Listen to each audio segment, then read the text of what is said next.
Beleza. Pessoal, a nossa aula de hoje, nós vamos falar um pouquinho, continuar falando, né, sobre as demonstrações contábeis, né, das empresas das seguradoras, que são supervisionadas pelo SUSEP. E nós já falamos sobre o balanço patrimonial, sobre a DRE, sobre a DMPL, falamos também sobre o fluxo de caixa, falamos já também sobre a PPCNG, né, que é algo muito importante para a gente entender o conceito, né? Falamos também um pouco aí da diferenciação, o que é uma apólice, o que é um bilhete, sobre as terminologias que vão sendo tratadas dentro das seguradoras, né, da área securitária.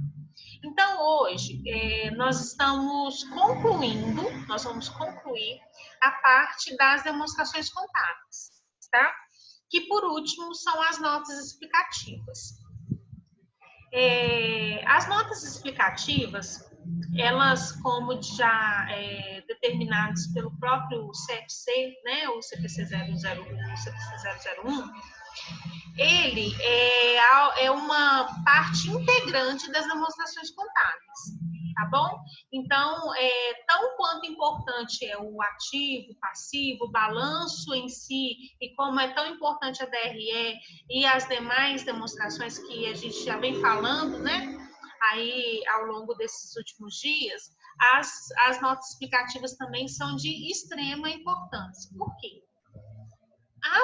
As notas explicativas, através delas, nós conseguimos entender de uma forma mais clara, tá? As demonstrações contábeis. Por quê? As demonstrações contábeis, lá dentro das notas explicativas, a gente pode elaborar essas notas de uma forma descritiva ou de uma forma numérica, né? Ou seja, cada uma das notas nós vamos descrever as informações que são de extrema relevância, que estão contidas dentro do balanço patrimonial, mas que estão aglutinadas em um determinado grupo. Então, nós vamos criar notas explicativas para esse grupo de contas, explicando para o leitor, né? Ou seja, explicando para o usuário da informação contábil, seja um usuário interno ou externo dessa informação, o que está contido ali dentro daquele grupo, o que está contido dentro daquele número ali, né? Nós vamos ver isso depois também, mais detalhadamente, quando a gente passar a pegar os próprios balanços da seguradora, tá? Vou dar um trabalho para vocês fazerem, que vai ser a DA3 de vocês, que vocês vão perceber isso de uma forma mais clara, tá bom? Então, agora eu vou compartilhar com vocês a minha tela, que é a própria aula texto, que nós já enviamos, eu já enviei para vocês, tá? Da nossa aula, na aula 17. Nós estamos dentro das aulas textos, né? Agora nós estamos com uma aula só, uma aula adiantada, tá? Então, não estamos aí tão mais adiantado com o volume de informações e das aulas, não, tá bom? E na medida que vocês forem tendo dúvidas sobre essa questão das notas explicativas, eu vou falar das notas, vou falar também do parecer, né, da auditoria, e vou falar também, por último, que é de extrema importância, e eu vou explicar depois para vocês por quê, como que são realizados os lançamentos contábeis, tá, dentro das empresas seguradoras. Por quê? As seguradoras, elas precisam seguir um plano de contas referencial da SUSEP, que eu vou apresentar para vocês, porque a partir das próximas aulas, nós já vamos entrar na parte contábil mesmo. Então, é de dar trazer uma situação para vocês e vocês contabilizarem essa situação de acordo com os normativos da SUSEP, de acordo com tudo aquilo que a gente já estudou até aqui, né? Principalmente sobre a questão das receitas, né? que vai envolver aí a questão dos prêmios ganhos e dos prêmios líquidos e da PPCNG. E eu vou falar hoje também um pouquinho da parte do custo, tá? Das seguradoras, que nós vamos falar das despesas de comissão, que são os custos, né? E essas despesas, elas têm que ser diferidas ao longo do exercício social. Eu vou explicar para vocês de uma forma melhor. Então, na medida que vocês forem ouvindo e eu for ministrando a aula, vocês podem me interromper e tirar as dúvidas que vocês tiverem, combinado? Combinado, pessoal? Ok. Beleza. Então, olha só, como eu disse, as notas explicativas, elas são parte integrante das demonstrações contábeis, tá? Dentro do CPC 26, o 26, o R1, né, ele vai trazendo lá, ele traz essa informação de que as demonstrações contábeis, elas fazem parte, né, dessas demonstrações, do conjunto das demonstrações. Então, as demonstrações não é só o balanço, não é só a DRE, só a DMPL ou só o fluxo de caixa, né? Ela também, as notas explicativas entram dentro desse conjunto de demonstrações contábeis, que elas têm uma relevância muito grande, tá? Dentro desse conjunto. Então, qual que é o sentido? Por que a gente tem que fazer e elaborar, tá, essas notas explicativas? As notas explicativas, elas é algo que vai, como eu já disse, simplificar a leitura do balanço, e dentro das notas explicativas, o que a gente precisa descrever? O que nós precisamos trazer ali? Ela precisa trazer as políticas da empresa, tá? As práticas contábeis significativas que estão ali dentro daqueles grupos, tá? E vai trazer isso de uma forma bem descritiva, ou seja, de uma forma que a pessoa, que as pessoas, mesmo aqueles que não são conhecedores, né, das ciências contábeis, eles consigam pegar aquela nota explicativa, ler e compreender aquilo que está escrito ali, tá? Então, normalmente a gente elabora essas notas explicativas através de quadros ou de textos mesmos descritivos, tá bom? Então, olha só, o que a gente precisa incluir aí dentro das notas explicativas? O que elas têm que ter? Primeiro, elas precisam apresentar, né, as informações acerca da elaboração das demonstrações contábeis e das políticas específicas utilizadas. Ou seja, tudo aquilo que for relevante, que ocorreu durante o exercício social, de uma metodologia contábil, de uma prática contábil que aquela empresa, que aquela seguradora, ela praticou durante aquele exercício social, e que essas práticas, elas exerceram, né, alguma influência direta dentro daquelas demonstrações contábeis, a gente precisa deixar isso claro ali dentro das notas explicativas. Deu para poder compreender esse primeiro ponto, pessoal? O que a gente precisa colocar ali dentro? O quanto elas são importantes? Sim. Beleza. Pessoal, se tiverem dúvida, por favor, vão parando aí e pode ir perguntando, tá? E outra coisa que a gente precisa divulgar dentro das notas explicativas, que as informações ali que são requeridas no próprio artigo 156, né, da circular da SUSEP 517, ele fala que nós devemos seguir todas as orientações das normas internacionais de contabilidade contidos dentro dos CPCs. Então, a gente precisa obedecer todos os princípios contábeis, né? Todas as questões de ajustes de valor presente, a gente precisa também fazer todas as avaliações que precisam serem feitas referentes a ativos imobilizados e todos os outros, né, CPCs aí que na nossa disciplina não vai ser alvo da gente se debruçar sobre isso e buscar maiores informações. Isso vai ficar para o próximo período, que vocês vão ver também lá na contabilidade avançada, tá? Mas vocês precisam saber que essas informações elas têm que estar dentro das notas explicativas. Outro ponto. Se durante o ano ocorreu algo, né, que foi muito específico para aquele exercício social e que é importante, uma informação importante para que as pessoas que vão ler ali o balanço, eles consigam compreender, a gente também precisa informar isso lá dentro das notas explicativas, tá?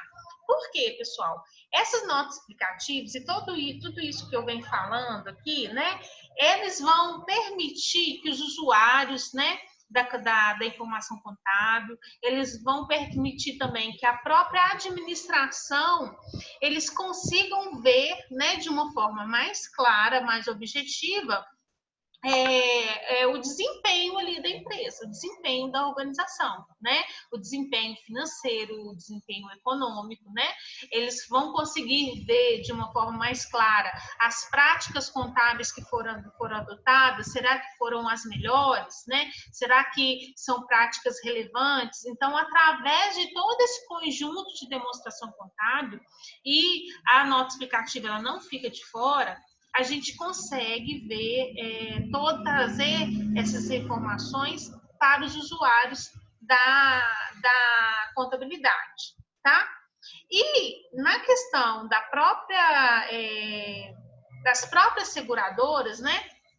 O mercado, né, segurador em si, essas informações elas são muito relevantes, sabe por quê? Porque elas ajudam a compreender, ajudam a verificar a solvência da empresa. O que é a solvência da empresa? É aquela capacidade que a empresa tem de pagamento, a capacidade que aquela empresa tem dela se manter no mercado, né? Ou seja, dela ser literalmente solvente. Então, através desse conjunto das demonstrações contábeis, a gente consegue verificar a solvência dessas empresas, tá? E verificar também através de estimativas que podem ser feitas, né?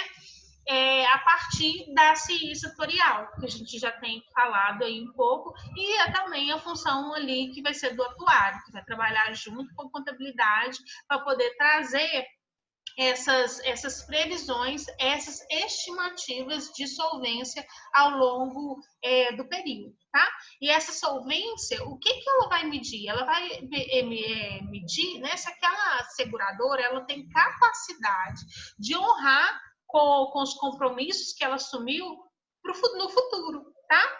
E assim, o que acontece, como eu já venho falando também em algumas aulas, e assim garantindo que o segurado, né, ele vai receber, ele vai poder usufruir do seguro caso ocorra o sinistro.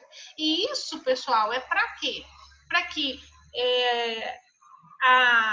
que haja uma estabilidade ali dentro do sistema financeiro, né? Como a gente já vem falando aí, que as seguradoras elas trabalham, né, com volume de dinheiro grande, que os usuários os beneficiários, eles vão contratando o seguro, eles tendem, né, a entregar um dinheiro por um contrato que vai permanecer durante 12 meses, né? Então, a empresa ela precisa garantir que no decorrer daqueles 12 meses, aquele segurado, caso venha ocorrer o sinistro, que ele vai ser ressarcido. Então, a gente precisa ter um controle muito grande disso e acompanhar muito bem a solvência e a liquidez dessas operadoras, dessas seguradoras, tá? Então, toda essa nota explicativa e todo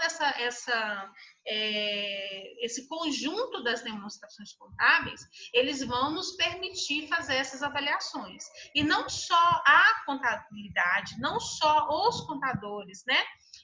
Mas a alta administração das seguradoras, a própria SUSEP, né, que é a empresa que regulamenta e que acompanha, tá bom? Ela vai poder fazer essa análise através também das demonstrações contábeis. Então, por isso que é muito importante também a gente ter o cuidado na hora de elaborar as notas explicativas também, de forma que as informações elas fiquem bem claras, né? Que haja fluidez no texto e que haja uma boa escrita a fim de que todos que venham utilizar ali aquela informação contábil, aquela informação, eles consigam absorver aquele conhecimento, aquela informação que vocês quiseram expressar, ok? Dúvida, pessoal, até aqui em relação à questão da própria nota explicativa? Professora? Sim. Tá me ouvindo? Estou ouvindo. Quando a gente vai elaborar as notas explicativas, como a gente sabe que o mercado segurador ele é um mercado que envolve muito risco, eu devo tomar uma postura mais retraída em relação às notas, não fazer estimativas que talvez não possam ser alcançadas. Como eu devo fazer essas notas? Olha, as notas explicativas, é o seguinte, nós temos dois pontos nas demonstrações contábeis, que são de forma descritivas e que cada uma vai trazer determinada informação. Então, a gente já viu que o relatório da administração, que é aquele primeiro que a gente viu, né, que é o que inicia as demonstrações contábeis, são o relatório da administração.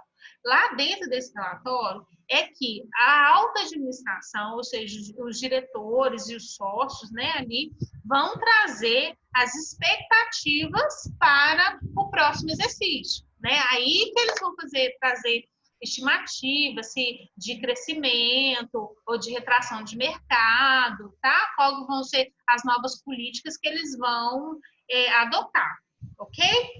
Agora, dentro das notas explicativas, qual que vai ser o foco principal? A gente descrever de uma forma mais clara e descritiva através de texto, não somente de números, o que está contido dentro do balanço patrimonial. Então, vamos supor, nós temos o balanço patrimonial, temos o ativo. Aí, primeiro vem ativo circulante. Então, nós temos ativo circulante, tem disponibilidades, né? Aí, dentro daquelas disponibilidades ali, nós temos, o que são as disponibilidades? Caixa, banco e os equivalentes de caixas, que são as aplicações financeiras. Aí vamos supor que você tem um volume enorme de disponibilidade. Você tem 6 milhões de disponibilidades. Aí, puxa vida, o que você tem? Que esses 5 milhões de disponibilidade, será que é o quê? Será que está no caixa? Será que está no banco? Será que é aplicação financeira? Né? Aquele usuário que olhar somente ali o balanço patrimonial, ele não vai conseguir enxergar isso. Então, o que você faz? Dentro do balanço patrimonial, dentro desse grupo, a gente cria um númerozinho, vamos supor, número 1. E lá embaixo, no final das demonstrações contábeis, você vai colocar de novo número 1 e vai escrever. As disponibilidades, elas estão sendo consideradas dentro do grupo de disponibilidades os seguintes montantes. Você vai colocar lá, caixa, R$1.000, que normalmente a gente não tem dinheiro em caixa. Bancos, R$1 milhão. Aplicações financeiras, R$4 milhões. Aí você pode colocar, se for o caso, escrever os tipos de aplicação financeira, se você quiser. Da mesma forma, a gente tem lá, aqui a gente está falando de seguradoras, né? Então, se você pode colocar lá um exemplo do montante que você tem a receber ainda de seguro, né? Dos seus beneficiários. E abrir isso de uma forma mais clara para o usuário da informação. Entendeu? Então, assim, na nota explicativa, a gente não vai se ater explicando para poder fazer essa abordagem de estimativas futuras, tá? Essa parte da abordagem de estimativa futura, ela vai entrar dentro do relatório da administração. As notas explicativas, elas vão ser parte integrante, né, do balanço patrimonial, que você vai explicar de uma forma contexto, descritiva, o que está contido ali dentro do balanço patrimonial. Igual eu dei o exemplo da disponibilidade, mas a gente pode ter um exemplo de um ativo imobilizado. Normalmente, lá dentro do balanço patrimonial, a gente não coloca lá imobilizado, terreno, móveis e utensílios, máquinas e equipamentos. A gente não descreve assim dentro do balanço patrimonial. No balanço patrimonial, a gente coloca as contas sintéticas, ou seja, os grupos. Então, eu vou colocar lá imobilizado, né, o imobilizado líquido e vou trazer o valor total. Aí eu vou criar uma nota explicativa abrindo ali o imobilizado, entendeu? Vou colocar lá composição do imobilizado, aí eu coloco terreno X, máquina e equipamento Y. Eu trago essa informação mais aberta para dentro das notas explicativas. Deu para poder compreender? Deu, Patrick? Deu sim, entendi agora, deu uma... Porque eu achei um pouco parecida, só que com essa explicação deu para distinguir bem as duas.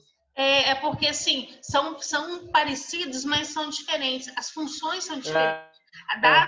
Dessas expectativas e tudo, de lucratividade, da política mesmo, vai estar lá dentro do relatório da administração. Não, tudo bem, entendi.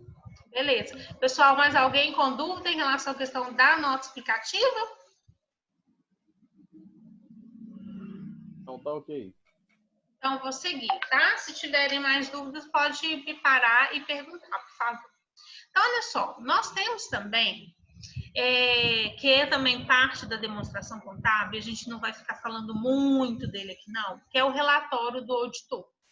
Nós não vamos falar muito dele, porque não é a contabilidade que elabora, mas a contabilidade, né, ela é responsável pelo tipo de parecer que o auditor ele vai elaborar. O auditor independente, qual que é a função dele?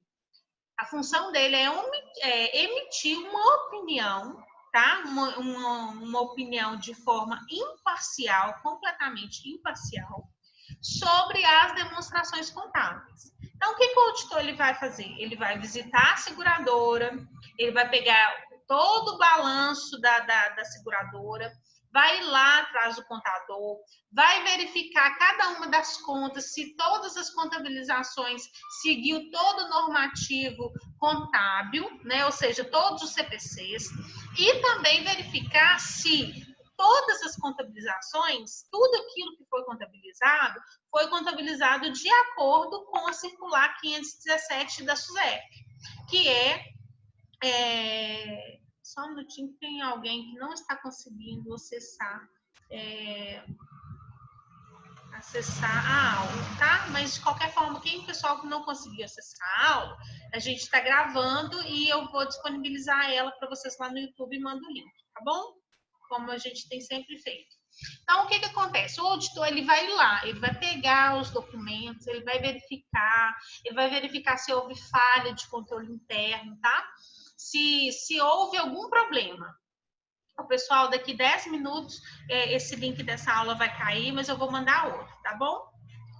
Então, o que acontece? Ele vai olhar se as demonstrações contábeis, se elas forem elaboradas de acordo com as práticas contábeis, tá? E se seguiu tudo certinho. Então, ele vai trazer um relatório, que chama relatório do auditor independente, e ele vai trazer uma opinião sobre aquela demonstração. Então, eu trago aqui, olha, tá? Só um exemplo, porque quando vocês estiverem fazendo a disciplina de auditoria, vocês vão aprender um pouco mais sobre como que é elaborado esse relatório e qual é o trabalho do auditor. Então, a gente também não vai ficar falando muito sobre isso, mas assim, todo contador, toda empresa, a gente trabalha basicamente pensando, não, isso vai dar problema na auditoria, a auditoria não vai aceitar. Por quê? Porque a informação do auditor, ela tem muito peso. né? Ela tem muito peso para o mercado de uma forma geral. No caso da seguradora, tem um peso enorme em relação à SUSEP e tem um peso enorme também em relação ao mercado. Por quê? Quando um auditor independente, ele assegura, né, porque ele está assegurando quando ele emite um relatório sobre a opinião dele ali, daquela demonstração, ele está assegurando que aquelas informações são confiáveis, tá? Então, ele normalmente, ele vai verificar se está tudo ok e vai emitir um parecer. Então, aqui a gente tem um exemplo, tá vendo? Que, olha, ele fala, em nossa opinião, as demonstrações financeiras anteriormente referidas apresentam adequadamente, em todos os aspectos relevantes, a posição patrimonial e financeira da Porto Seguro Companhia de Seguros Gerais em 31 de dezembro de 2015. Isso é um exemplo, tá, gente?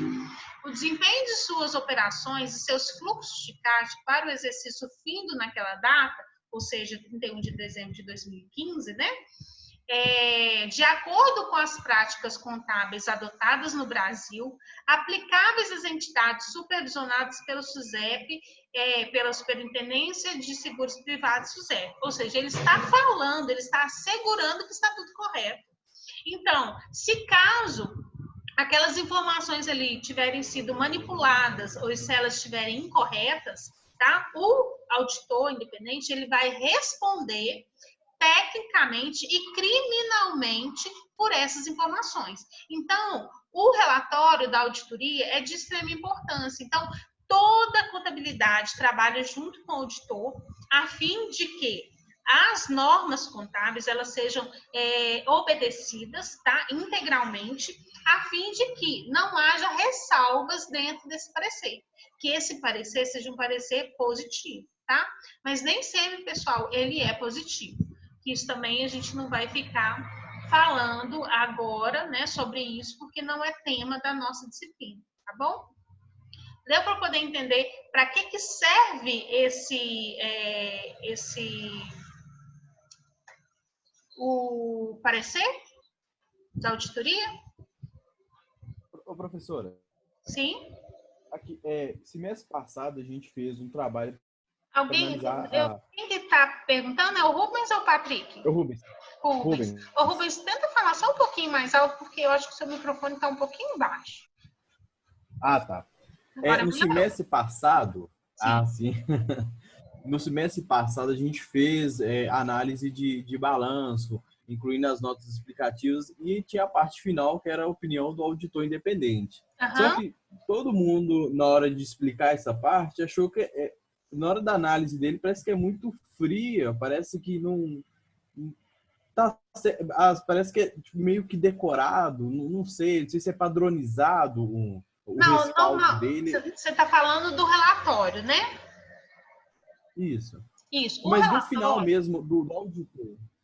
Isso. O relatório do auditor, ele realmente é padronizado, ele tem um padrão, normalmente. Ele não é assim, igual para todas as empresas, mas ela tem um formato padrão, né? Ele vem falando sobre isso, né? Que, em nossa opinião, as demonstrações contábeis, né? Que foram analisados do exercício tal, ela reflete a posição, né, patrimonial e financeira. E esse texto, né, ele vem sendo apresentado, ele é apresentado dentro dos CPCs, tá? Existe, então, sim, essa padronização. E é realmente uma coisa muito fria. O processo de auditoria, ele é muito frio, porque vem uma pessoa conferindo se todo o trabalho que você executou está certo. E se na opinião dele não estiver certo, ele pode simplesmente falar que está errado, né? Então, assim, muita coisa depende literalmente da opinião daquele auditor. Então, tem que, na hora de se passar pelo processo de auditoria, tem que ter um bom jogo de cintura ali dentro do auditor, tem que ter uma boa comunicação, o processo em si, né, a contabilidade em si, para que as informações fluam de uma maneira bem tranquila, e a fim de que, no final, esse parecer seja um parecer positivo, que não seja um parecer com ressalvas, ou seja, um parecer em que o auditor não concorde, né, com aquilo que foi, que está sendo representado ali dentro da demonstração contábil, né? Porque isso também, entre aspas, né, gente, depõe um pouco contra o contador, contra aquela empresa, ou seja, aquela empresa, se tiver algum tipo de ressalva, ou qualquer tipo de abstenção de opinião, ou um parecer diverso, ou seja, é sinal que aquela empresa não tem tanta credibilidade assim. Então, é muito importante esse parecer do auditor. Tá? E para que esse parecer seja favorável, que ele seja positivo, a gente precisa observar todas as práticas contábeis, tanto aquelas adotadas no Brasil através dos CPCs, quanto aquelas também determinadas pela SUSEP, tá? Que está contido lá dentro da circular 515. Beleza? Deu para poder te responder, Rubens? Sim. Sim, sobre a ressalva, realmente todo mundo que apresentou o trabalho sempre tinha a opinião do auditor e ele sempre no final ele falava que não continha nenhum tipo de ressalva. Ele concordava com todas as informações ali contendo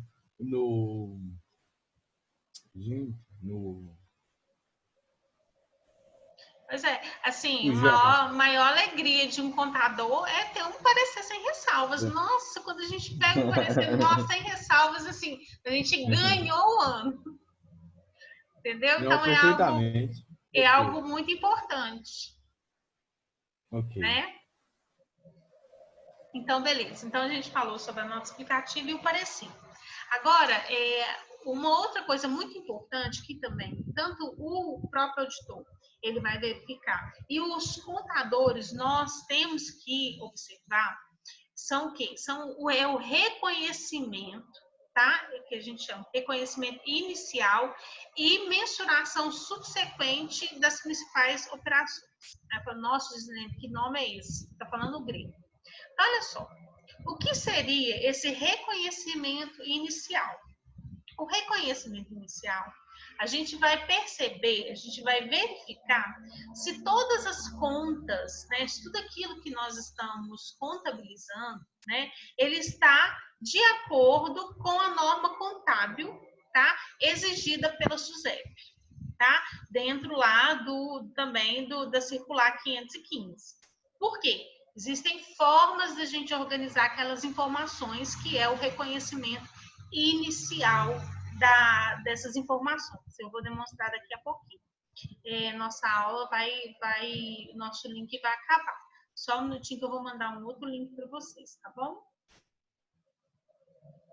Ok. Deixa eu ver aqui onde que eu mando o link.